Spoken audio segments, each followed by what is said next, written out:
كلنا لما بنشوف سيل او اوفر بنجري عليه ونشوف بكام وكان بكام وبقى بكام. عارفين ان في اوفر رائع نزل من السماء مخصوص علشاننا، نو كاب على اهم تخفيض او سيل، وهو اوفر فداء البشريه. ربنا يسوع فتح باب السماء ببلاش وادانا الاوفر.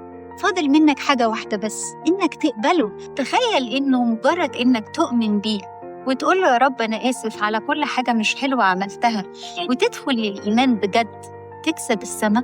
يلا تعالى وخد الأوفر واوعى تضيعه، اوعى تسيبه من إيدك وتقول لا ما ده أوفر عادي. ده مش عادي، ده ما حدش يقدر يجيبه غير ربنا. لكن مشكلتنا إننا بندور على أي حاجة تانية رخيصة، وندور إنها قال يعني عملت سيل. وخلي بالك العالم عمره ما بيعمل سيل، إنه التخفيض اللي العالم بيديهولك باليمين غالباً بياخدوا منك بالشمال أو بياخد أكتر منه كمان.